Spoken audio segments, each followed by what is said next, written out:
Assalamualaikum warahmatullahi wabarakatuh. Perkenalkan, nama saya Salma Nabila Kalsum dengan ujung NIM 021 dari kelas 3D Psikologi Perkembangan, Prodi Psikologi Islam UIN Salatiga.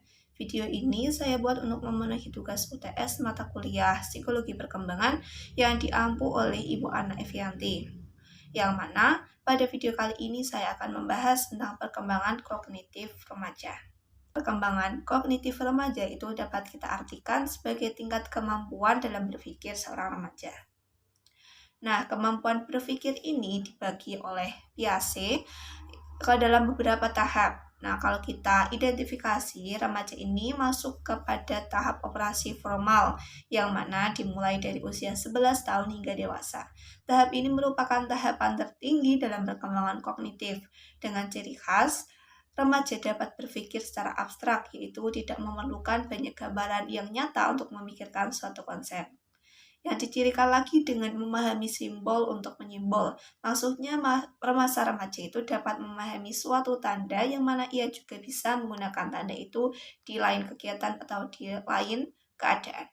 Kemudian dicirikan lagi dengan dapat berpikir kemungkinan yang akan terjadi atau yang akan datang, tidak hanya yang sedang terjadi.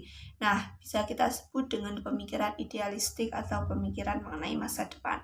Selanjutnya yaitu perkembangan bahasa pada remaja. Walaupun pada usia sebelumnya, yaitu usia anak sekolah sebelum remaja, atau kita sebut saja dengan SD, kecakapan menggunakan bahasa pada masa itu tuh sudah cukup bagus.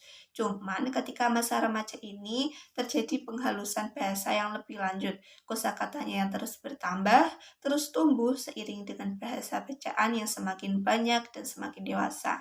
Walaupun ada perbedaan individual yang besar pada usia 16 sampai 18 tahun, seorang anak muda rata-rata mengetahui 80.000 kata dari OWASP. Bahasa gaul para remaja merupakan bagian dari proses perkembangan identitas independen yang terpisah dari orang tua dan orang dewasa. Yang mana pada masa remaja ini mereka mulai melepaskan diri dari kekangan atau melepaskan diri dari peran besar orang tua dan orang dewasa. Nah, hal ini ditunjukkan dengan bahasa gaul mereka. Lalu kita lihat karakteristik ketidakdewasaan pemikiran remaja. Mereka itu mungkin kasar, memiliki kesulitan untuk menyusun pikiran. Mereka seringkali bertindak seolah dunia mengelilingi mereka. Pelaku seperti ini bersumber dari usaha remaja yang belum berpengalaman untuk masuk ke dalam pemikiran formal. Nah, pendapat ini menurut David Elkin.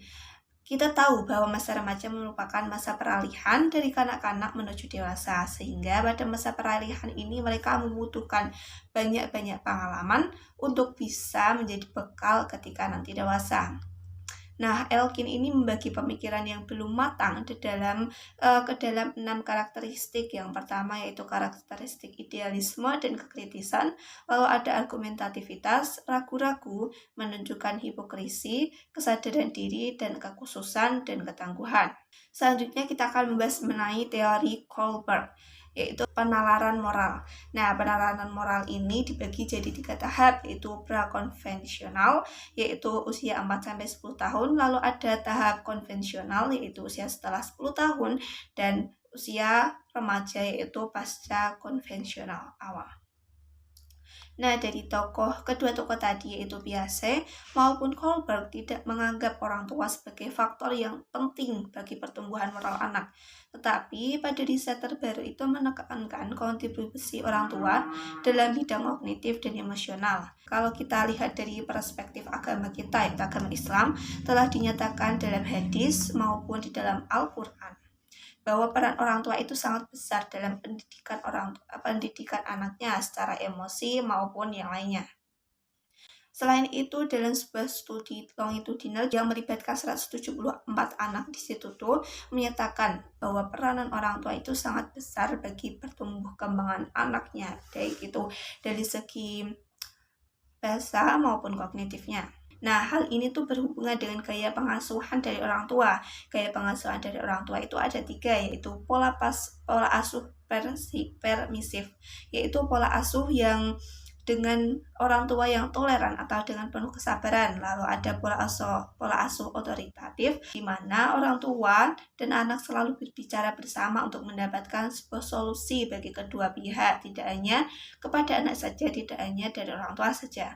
Lalu yang ketiga ada pola asuh otoriter, yaitu gaya pengasuhan yang ditandai dengan orang tua yang kaku dan harapan yang tinggi untuk diikuti anak tanpa syarat. Jadi anak tidak berhak untuk mengutarakan pendapatnya di sini, berprestasi di sekolah dan lain sebagainya. Nah, itu tadi pemaparan materi dari saya. Kurang lebihnya mohon maaf. Saya Salma Nabila Kalsum. Sekian dari saya. Wassalamualaikum warahmatullahi wabarakatuh.